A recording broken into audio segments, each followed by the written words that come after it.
Commander Lee Daeho stood at the observation window of Luna Base, watching Earth turn slowly in the darkness.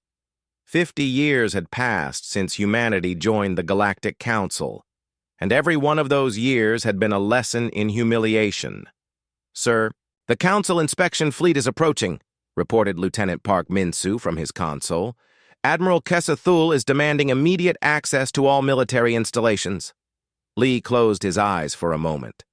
Another inspection, another chance, for the aliens to remind humanity of their place in the galaxy. The Galactic Council treated humans like dangerous children who needed constant watching.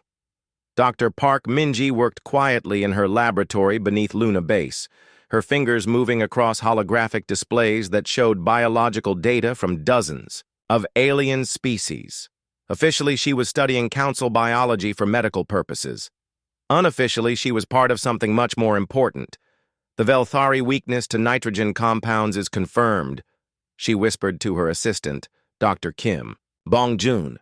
And the crystalline hegemony's quantum biology responds exactly as predicted to electromagnetic disruption. They were not just studying alien biology, they were cataloging weaknesses. Every species that had voted to restrict humanity, every alien that had looked down on Earth's children, every council member who had smiled while keeping humans trapped in their home system. Ambassador Kim Woo-jin sat in the council chambers on Nexus Prime, listening to yet another debate about humanity's dangerous tendencies. The other species spoke about humans like they were wild animals that might bite if not properly caged. "The human tendency toward violence is well documented," declared Council Prime Zethgalar, his crystalline form glowing with self-importance. "Their restriction to the Sol system is for the galaxy's protection." Kim kept his face neutral, but inside he burned with anger. Humans were restricted to their home system while other species roamed freely across the galaxy. They were forbidden from having fleets larger than patrol boats. They were required to submit to inspections whenever the Council demanded. Admiral Kessathul of the Velthari arrived at Luna Base with his usual arrogance. His ships were sleek and powerful, designed to intimidate the primitive humans who dared to question Council authority. "Commander Lee," Kessathul said through his breathing apparatus, "you will provide complete access to all military installations. The Council has voted to increase inspection frequency due to concerning intelligence reports." Lee's jaw tightened. "What intelligence reports?" "Reports of unauthorized military development," Kessathul replied with satisfaction. "Some Council members believe humans are building weapons beyond their permitted level." The alien admiral was fishing, hoping to catch humanity in some violation that would justify even harsher restrictions. But Lee had been preparing for this moment for decades. Director Han Kyung-min sat in his hidden office deep beneath the Korean peninsula, watching surveillance feeds from across the galaxy. The public knew him as the head of Terran Strategic Command, responsible for humanity's pathetic defense fleet. They had no idea what he really commanded. "Sir," his aide reported, "all deep space assets are in position. The asteroid mining operations show no unusual activity to Council sensors." Han smiled coldly. The Council believed they were watching humanity carefully, but they saw only what humans wanted them to see. For 50 years, humanity had been building their real strength in the darkness between worlds. Dr. Park received an encrypted message on her personal communicator. 3 words that made her heart race with anticipation. "Phoenix is rising." It was the signal she had been waiting for. Across human space, members of the resistance movement were receiving the same message. The time for hiding was almost over.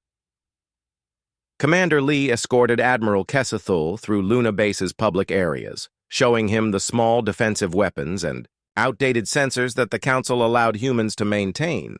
The alien seemed pleased by what he saw.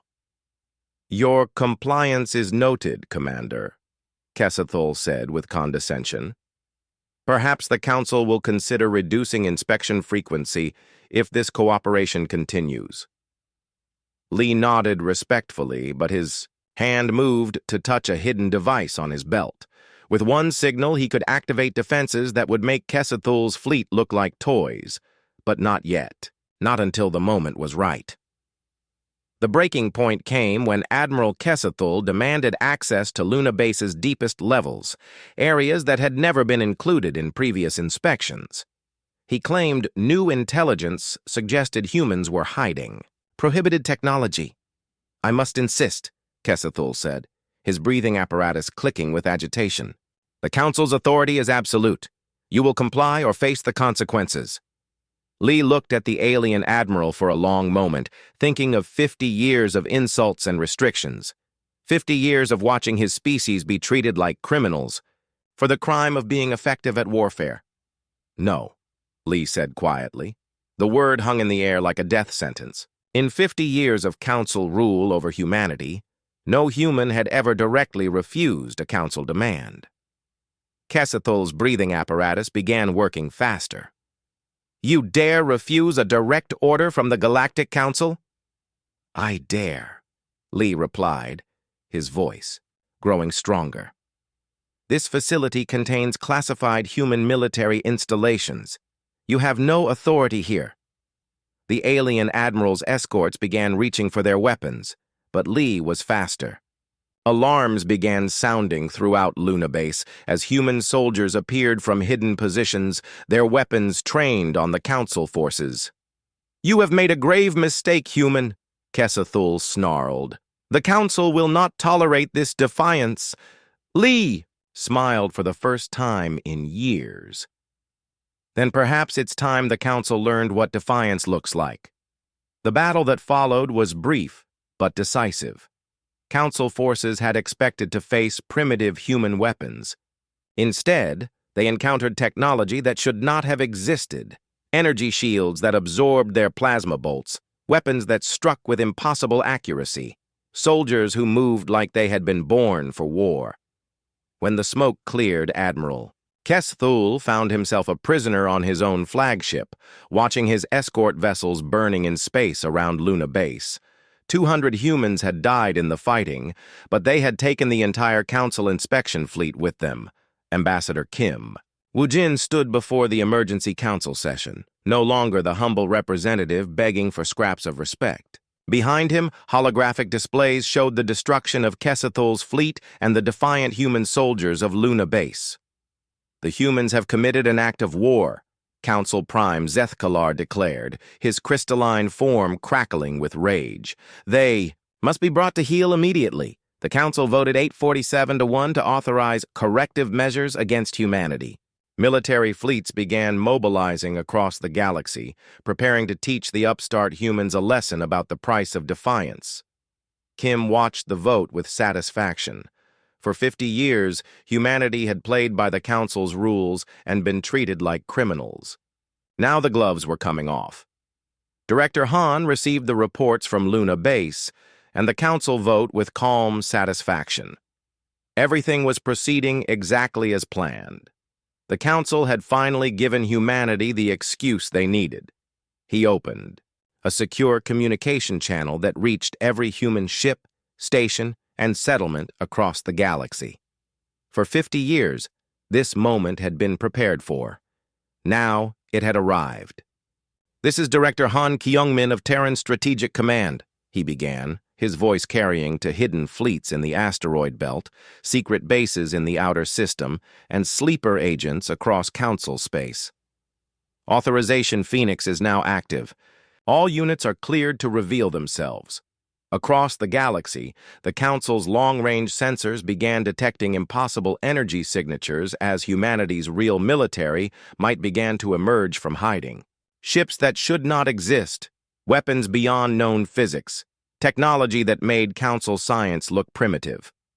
Han's final message went out on all Council frequencies, a simple statement that would echo across the galaxy. Humanity withdraws from the Galactic Council. We are no longer asking for permission. This is your only warning.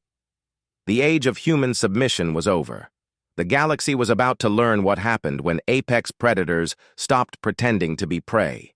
Admiral Choi Sun-woo stood on the bridge of his flagship, watching the enemy fleet approach Earth.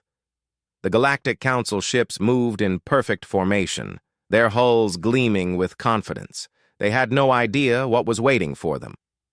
"Sir, the Council fleet has entered our outer detection range," reported Lieutenant Park Min-soo from his station. 57 ships, including 3 heavy battlecruisers. Choi nodded slowly. For 40 years, he had commanded ships that the Council believed were humanity's best. Those ships were toys compared to what surrounded him now. The real Terran fleet had been built in secret, hidden in the asteroid belt where Council inspectors never looked. "Send the signal to all hidden stations," Choi ordered. "It's time to reveal ourselves." Across the solar system, massive structures that had been disguised as mining platforms began to unfold. What the Council had dismissed as simple asteroid processing facilities were actually shipyards. Hundreds of sleek black vessels emerged from their hiding places like predators emerging from shadows. Captain Yoo Ji-hyun smiled as her ship, Soul's Wrath, powered up its real engines for the first time in years. The Council inspectors had seen the fake fusion drives during their visits. They had no idea that human ships actually ran on zero-point energy systems that made their technology look ancient. "All systems green, Captain," her engineer reported. "Gravitic drive at full power." "Good," Yu said. "Let's show them what humans can really do." The Council Fleet Commander, Admiral Vestok of the Hegemony, felt confident as his ships approached. "Earth, humans were a young species with primitive technology. This would be a simple police action to bring them back under control." "Admiral, we're detecting some unusual energy readings," his sensor officer reported with confusion in his voice. "Define unusual," Vestok demanded. "Sir, it appears that several asteroid mining platforms are moving, and there are ships emerging from concealment. Many ships." Vestok's confidence began to crack. "How many ships?" 200. No, 300. "Sir, I'm reading over 500 vessels, and their energy signatures are unlike anything in our databases." General Nam Tae-hyun watched the tactical display from his command center on Luna Base. For decades, he had planned this moment. Every Council inspection, every humiliating restriction, every condescending comment from alien diplomats had led to this. "All fleet commanders, this is General Nam," he broadcast on the secure channel. "You are cleared to engage. Show them what we've been building." The first shock came when Captain Yu's stealth destroyer simply appeared next to a Council battlecruiser. One moment the space was empty, the next moment Soul's Wrath was there, its weapons charging. "Impossible," Admiral Vestok whispered. "Our sensors showed nothing." The Council had never developed true stealth technology. They had never needed to hide from anyone. Humans, who had spent thousands of years hunting each other, had perfected the art of not being seen. Soul's Wrath fired once. The beam that emerged was not the crude laser or plasma bolt the Council expected. It was a focused gravitational pulse that twisted space itself. The Council battlecruiser simply folded in on itself and disappeared. "What weapon was that?" Vestok screamed at his crew. No one could answer because no one in the Council had ever thought to weaponize gravity itself. They had mastered anti-grav for their ships, but humans had taken the technology much further. While the Council used gravity to float, humans had learned to crush with it. The battle, if it could be called that, lasted 37 minutes. Council ships that had seemed invincible were torn apart by weapons they couldn't understand. Human ships moved in ways that violated everything the Council knew about physics, appearing and disappearing at will. Admiral Choi watched as the last Council vessel tried to flee. "Let it go," he told his weapons officer. "They need someone to carry the message." Dr. Jang Hye-kyung monitored the battle from her laboratory deep in the asteroid belt. For 20 years, she had led the Prometheus project, studying every scrap of information about Council species. She knew their biology better than they knew it themselves. The psychological impact will be significant, she told her assistant. The Council has never faced an enemy that could match their technology. Now they've met one that surpasses it completely. The surviving Council ship limped away from Earth, carrying news that would shake the galaxy. Admiral Vesatok sat in his damaged command chair, trying to understand what had happened. "Send a message to the Council," he told his communications officer. Tell them we were wrong about the humans. Very wrong." Back on Earth, Director Han Kyung-min prepared his second message to the Galactic Council. The first had been a warning. This would be an ultimatum. "To the Galactic Council," he began, his voice calm and steady. "You have now seen a fraction of our capabilities. We possess technology that makes your fleets obsolete. We have weapons you cannot defend against. We have been patient with your restrictions and your insults, but our patience has limits." He paused, letting the words sink in across 1,000 worlds. "You have 3 standard days to remove all Council forces from human space. You will not return. You will not send inspectors. You will not demand tribute or compliance. If you choose to ignore this warning, you will discover that what you witnessed today was merely a demonstration." The message spread across the galaxy, faster than light, carried by the Council's own communication networks. On 1,000 worlds, alien leaders watched the recordings of the battle and felt something they had never experienced before: fear of humans. The Terran fleet regrouped around Earth, no longer hiding their true capabilities. Ships that moved like living things, weapons that bent reality itself, and crews that had been planning this moment for generations. Admiral Choi looked out at his fleet and smiled. "Signal all ships," he ordered. "Prepare for the real war. The Council won't accept this defeat quietly." Captain Yu checked her ship's systems one more time. Sol's Wrath had performed perfectly, but she knew this was just the beginning. The Council would return with everything they had. They still don't. "Understand," she said to her crew. "They think we're just another species they can control with enough force. They have no idea what humans become when we stop holding back." In the depths of space, hidden bases continued their work. The ships revealed today were just the first wave. Humanity had been preparing for this war since the day they joined the Council. Now that war had begun, and the galaxy would learn why humans had conquered their own world before reaching for the stars. The gloves were off. Humanity was done playing nice. The emergency session of the Galactic Council was unlike anything in their 1,000-year history. Representatives from 400 species filled the Great Chamber, their voices raised in panic and anger. The holographic display showed the destroyed remains of Admiral Vestok's fleet, twisted metal floating in the void around Earth. Council Prime Zethkalar slammed his crystalline appendage on the podium, demanding silence. "The humans have declared war on galactic civilization itself," he announced, his voice carrying across the chamber. "They have rejected our authority and destroyed our forces. This cannot stand." Fleet Admiral Oh Sung-min stood in his command. Center aboard the massive battleship Pusan's Pride, watching intelligence reports flow in from across the galaxy. The Council was mobilizing everything they had: ships from the core worlds, reserve fleets that hadn't moved in decades, even ancient vessels pulled from museums. "Sir, intelligence estimates the Council is assembling over 10,000 ships," reported his aide, Commander Lee Jae-wook. "It's the largest fleet in galactic history." Oh nodded calmly. "Let them come. They still don't understand what they're facing." Dr. Jang Hyek-young worked frantically in her secure laboratory preparing humanity's secret weapons. The Prometheus Project had been studying Council species for decades, not just their technology, but their biology, their psychology, their deepest fears. "The Velthari respiratory system is vulnerable to concentrated nitrogen compounds," she explained to her team.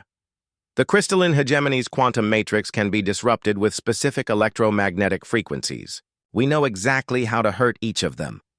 Her assistant, Dr. Kim Bong-joon, looked uncomfortable. "Doctor, some of these weapons, they're designed to cause maximum suffering." Zhang's expression hardened. "They had 50 years to treat us with. Respect. They chose cruelty instead. Now they'll learn what human cruelty looks like."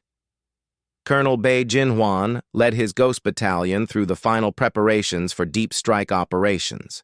His soldiers were the best humanity had ever produced, trained in combat techniques that combined ancient human warfare with advanced technology. "Remember," he told his troops, "the Council species have never faced real predators. They evolved on safe worlds with few threats. We evolved on a planet where everything tried to kill us. Use that advantage." The Council's Grand Fleet assembled at Nexus Prime, the military headquarters of galactic civilization. 10,000 ships from dozens of species, each one confident in their technological superiority. They had plasma cannons that could crack planets, shields that could stop any known weapon, sensors that could detect a single atom across star systems. Council Admiral Thekmore of the Dominion commanded the fleet, his four arms gesturing as he addressed his officers.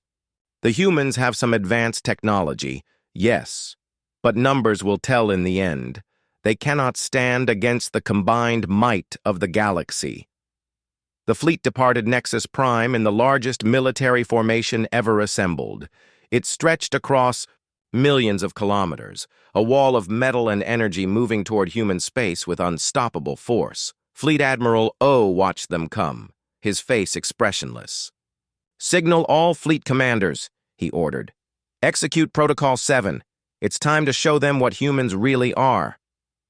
Across human space, the real fleet began to reveal itself. Not just the ships that had fought at Earth, but thousands more that had been hidden in the outer darkness. Generation ships converted to carriers, asteroid fortresses that had been built inside hollow rocks, weapon platforms that had been disguised as space debris. Captain Seo Young-ho commanded the Dreadnought, Incheon Rising, a ship so massive it had its own gravity well. "All weapons online," he reported to Admiral O. "The new gravitational torpedoes are loaded and ready." "Good," O replied. "When they arrive, they'll find out that humans don't just build ships. We build nightmares." The Council fleet dropped out of hyperspace at the edge of the Sol system, expecting to face a few hundred human vessels. Instead, they found themselves surrounded by a fleet that dwarfed their own. Ships emerged from empty space, uncloaking with technology that made Council stealth systems look primitive. "Impossible," Admiral Thekmore whispered, staring at his tactical display. "Where did they all come from?" Intelligence Chief Yoon Dongwon smiled as he watched from his command ship. "You can hide anything if you know how," he said to his staff. "And humans have been hiding things since we learned to think." The battle began when the Council fleet tried to retreat. Human ships moved to block their escape routes, appearing everywhere at once with impossible speed and coordination. The Council had expected a stand-up fight between fleets. Instead, they found themselves in a trap that had been 50 years in the making. Strike Commander Lee Minjong led the first wave of attacks, her stealth fighters punching through Council shields like they were made of paper. "Target their command ships first," she ordered her pilots. "Cut off their head, and the body will follow." The Council's advanced sensors couldn't track human ships that bent light around themselves. Their powerful weapons couldn't hit targets that appeared and disappeared at will. Their unbreakable shields collapsed under the assault of weapons that attacked the very structure of matter itself. Dr. Zhang's biological weapons proved devastatingly effective. Velthari crews began collapsing as their respiratory systems shut down. Crystalline hegemony ships went dark as their quantum matrices destabilized.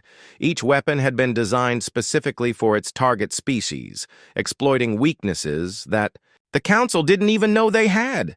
"How do they know so much about us?" Admiral Thekmore demanded as his own ship shuddered under attack. The answer came from Intelligence Chief Yoon's broadcast to the dying fleet. "We've been watching you for 50 years. Every inspection, every diplomatic meeting, every cultural exchange. We studied you while you ignored us. We learned your weaknesses while you cataloged our strengths.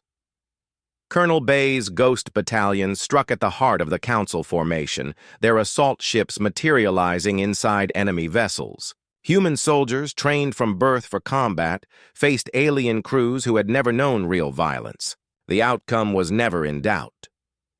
The Great Council fleet, 10,000 ships strong, lasted less than 6 hours. Some ships were destroyed outright, reduced to atoms by weapons that violated known physics. Others were captured intact, their crews, stunned into surrender by the sight of human technology that seemed like magic. Admiral Thekmore found himself a prisoner aboard Incheon Rising, face to face with Captain Seo. "This is impossible," the alien commander said, his 4 arms shaking.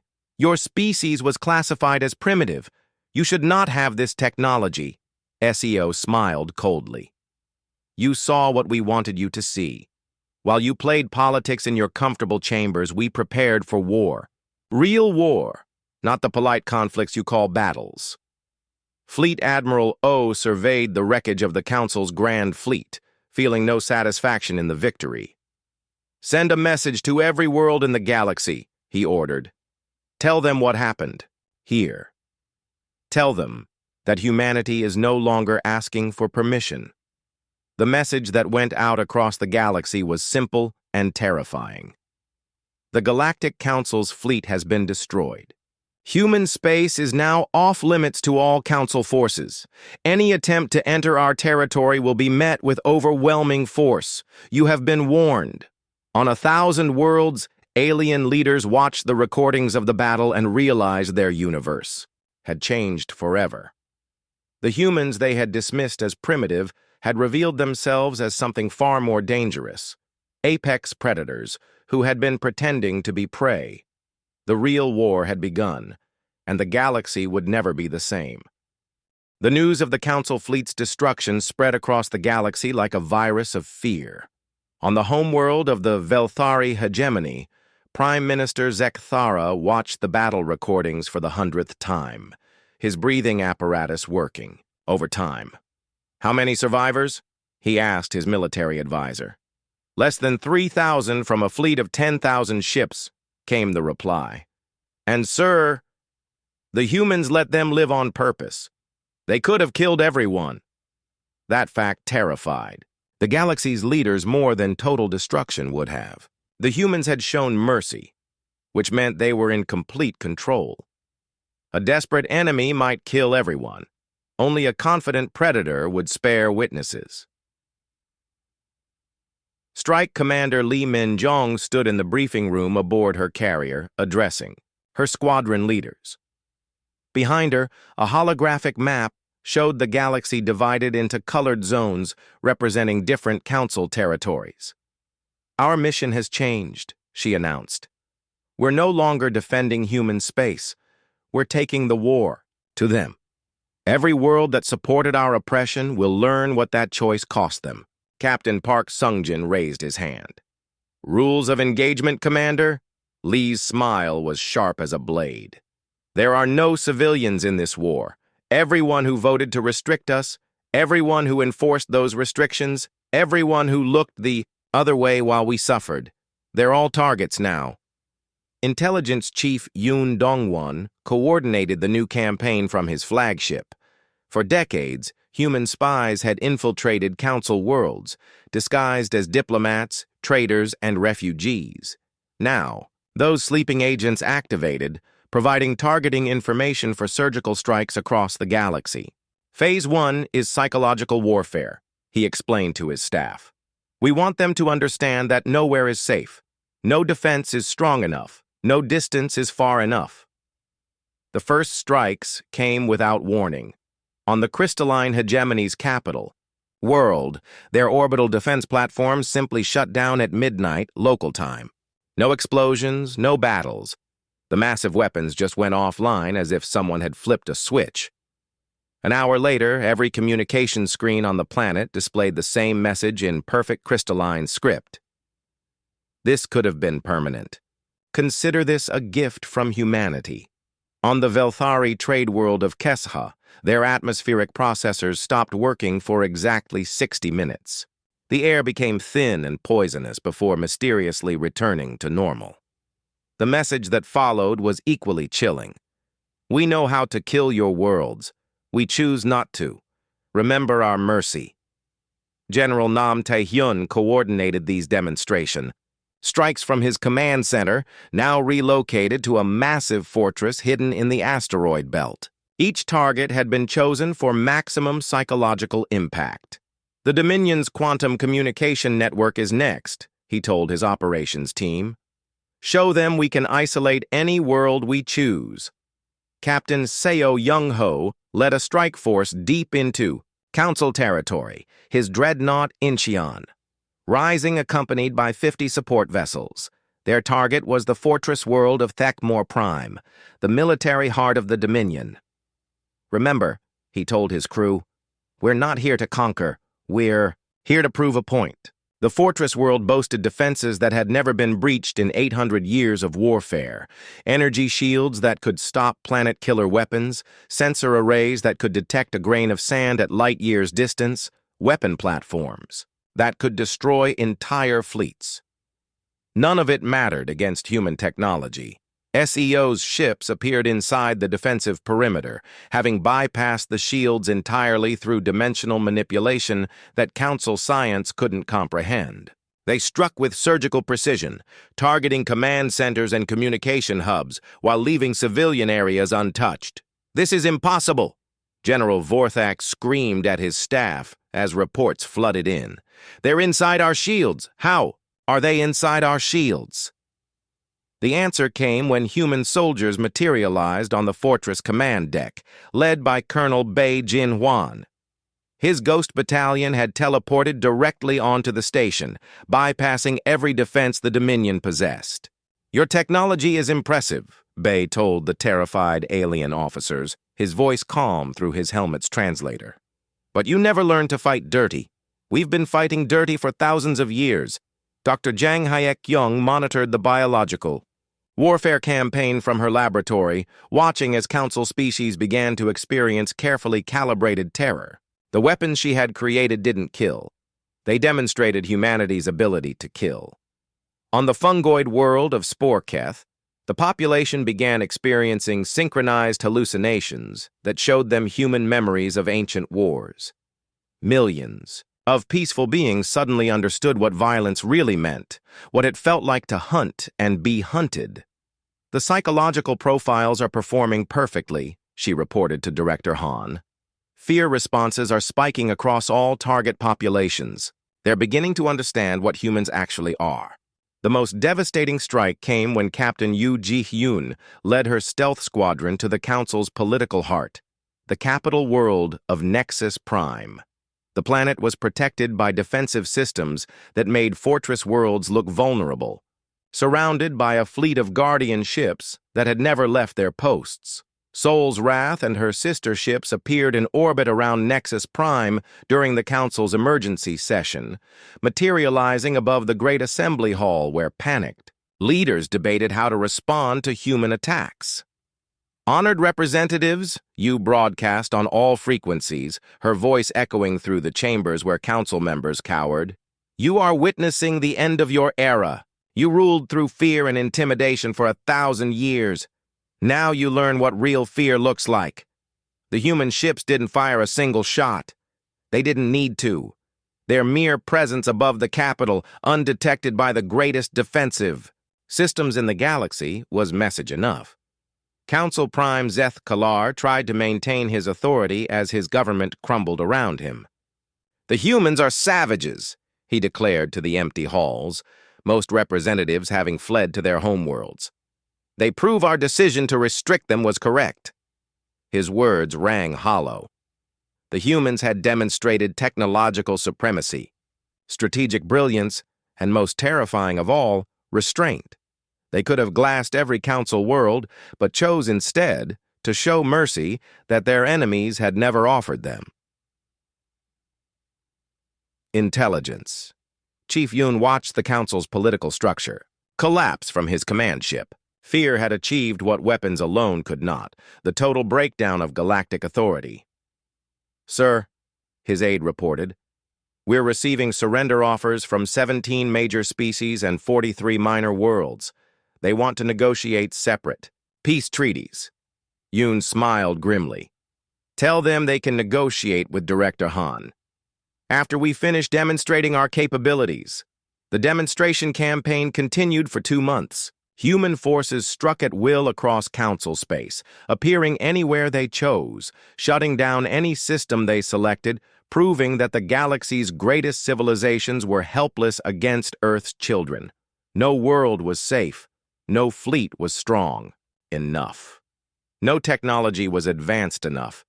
The species that had dominated the galaxy for millennia found themselves reduced to cowering behind defenses they knew were useless.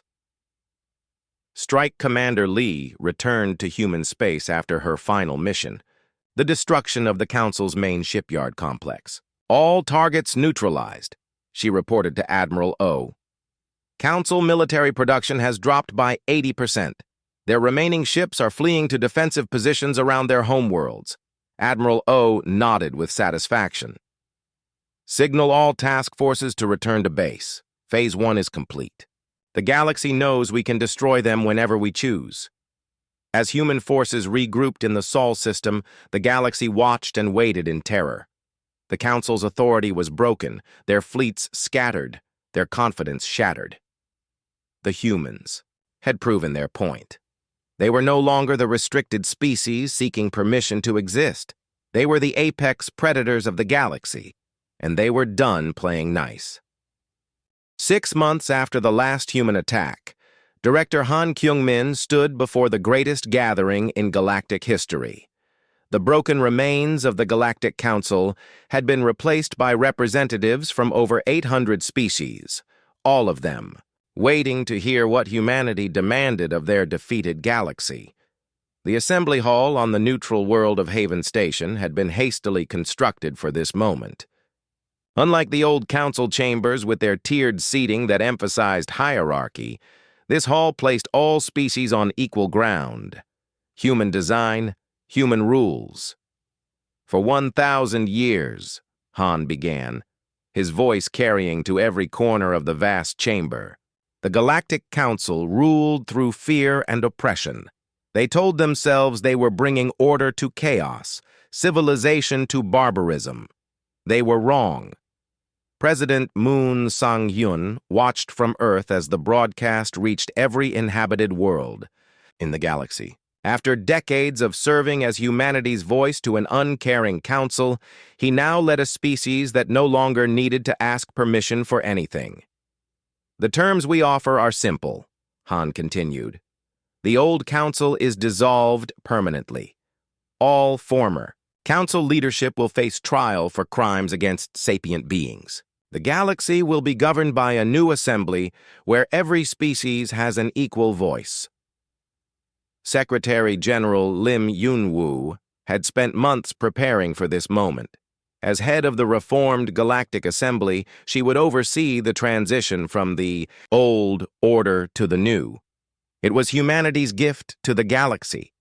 True democracy instead of the oligarchy that had ruled for centuries.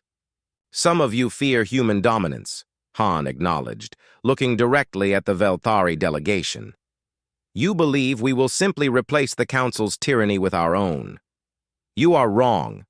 We seek no empire, no subjects, no tribute. We offer something the galaxy has never seen: genuine equality." In the silence that followed, former Council Prime Zeth Kalar rose from his seat among the other prisoners awaiting trial. "You speak of equality while your fleets patrol our worlds," he said, his crystalline voice cracking with bitterness. "How is this different from what you claim to oppose?" Admiral Choi Sun-woo, now serving as Minister of Interspecies Relations, stood to answer. "The difference is simple. When you enforced order, you did it for your own benefit. When we enforce order, we do it for everyone's benefit. The galaxy will be safe but not enslaved." The trials of former council leadership had been thorough and fair, conducted by judges from dozens of species. The evidence of systematic oppression, genocide authorization, and species-based discrimination was overwhelming. Justice, human style, was swift but not cruel. Captain Yu Ji-hyun commanded the security forces that maintained order during the transition. Her ships patrolled the galaxy not as conquerors, but as protectors, ensuring that no species could take advantage of the power, vacuum to prey on others. "Sir," her communications officer reported, "we're receiving a distress call from the Spiral Arm colonies. Pirate fleets are moving against the trade routes." Yu smiled grimly. "Set course for the Spiral Arm. It's time to show the galaxy what protection really looks like." The pirate fleets that had plagued the outer colonies for decades found themselves facing an enemy unlike anything they had ever encountered. Human ships appeared without warning, their weapons carving through pirate formations like scythes through grain. "Attention pirate vessels," Yu broadcast on all frequencies. "You have 10 seconds to surrender or be destroyed. The choice is yours." Most surrendered immediately. The few who chose to fight learned why that was a mistake. Human military doctrine showed no mercy to those who preyed on the innocent regardless of species. Dr. Jang Hyek-young had transitioned from weapons development to healing, using her knowledge of alien biology to cure diseases that had plagued certain species for millennia. The same precision that had created targeted weapons now created targeted medicines. The methane collective's reproductive crisis can be solved with a simple genetic therapy, she explained to the assembly. "We've already begun distributing the treatment to their worlds." The gesture spoke volumes about humanity's intentions. They possessed the power to exterminate any species they chose, but instead used that power to heal and protect. Intelligence. Chief Yoon Dong-won had reorganized his networks to serve the new assembly, sharing information freely with all member species. The spy networks that had once gathered intelligence for war now gathered it for peace. "Early warning systems are operational across all major trade routes," he reported to Secretary General Lim. "Any attempt at military buildup or aggressive expansion will be detected immediately." The new order faced its greatest test when the hegemony remnants, a coalition of former council hardliners, launched a desperate attack on Earth itself. They had spent months gathering ancient weapons and forgotten fleets, convinced that a surprise assault could decapitate human leadership. They were catastrophically wrong. The attack force of 300 ships approached Earth expecting to find normal planetary defenses. Instead, they discovered that Earth itself had become a fortress beyond their comprehension. The planet was surrounded by defensive systems that made their most advanced weapons look like toys. Captain Seo Young-ho commanded the defense from his position in Earth orbit. "Incoming fleet detected," he reported calmly. "Estimated time to intercept, 5 minutes." President Moon watched from the surface as humanity's ultimate defensive systems activated for the first time. The attackers' weapons struck barriers that absorbed energy and converted it to power for Earth's defenses. Their ships found themselves trapped in gravitational fields that made escape impossible. "This is impossible," Admiral Kesavol of the hegemony remnants transmitted as his fleet was systematically disabled. "Your defenses are stronger than entire star systems." The answer came from Director Han himself. "We told you that what you saw was just a demonstration. This is what we kept hidden." The attacking ships were not destroyed. Instead, they were simply stopped, frozen in space by technology that manipulated time itself around them. The crews were alive but helpless, trapped in temporal fields that made their ships into monuments to failed aggression. "You chose violence against those who offered peace," Han broadcast to the trapped fleet. "You will remain here as a reminder of that choice. But you will live. Even now, we show more mercy than you ever did." The failed attack ended the last organized resistance to the new order. Species across the galaxy watched the recordings and understood the futility of opposing human power. But more importantly, they saw that humanity used that power responsibly. Secretary General Lim addressed the first full session of the reformed Galactic Assembly, looking out at representatives from every corner of known space. "The galaxy has changed," she announced. "For the first time in history, all species stand as equals. No one rules over others. No one is enslaved or restricted." Former Ambassador Kim Woo-jin, now serving as the Assembly's chief mediator, had seen the transformation from the beginning. From humanity's humiliation to their triumph, from the Council's arrogance to their defeat, the galaxy had experienced a complete reversal of power. "The strong protect the weak," he explained to a group of young diplomats from various species. "That is humanity's gift to the galaxy. We learned this lesson on our own world, where the strong often preyed on the weak. We chose to be different." Admiral Oh, now retired but still consulted on military matters, stood with Director Han on the observation deck of Luna Base. Below them, Earth turned peacefully in space, no longer a restricted world, but the center of galactic civilization. "Do you think they'll remember this lesson?" Han asked, watching ships from dozens of species dock at Earth's orbital stations. Oh considered the question carefully. "Some will, others will need reminding. But that's why we're here. Not to rule, but to watch. Not to dominate, but to protect. And if they forget completely?" O's smile was cold as the space between stars. "Then they'll learn again why humans became the apex predators of the galaxy. We've been patient once. We won't be patient twice." The galaxy had learned its lesson. Humanity was no longer the restricted species begging for acceptance. They were the guardians of galactic peace, the protectors of the weak, the arbiters of justice. They had proven that the strongest could also be the most merciful. But beneath that mercy lay a simple truth that every species now understood. Humanity was done playing nice, and the galaxy was better for it.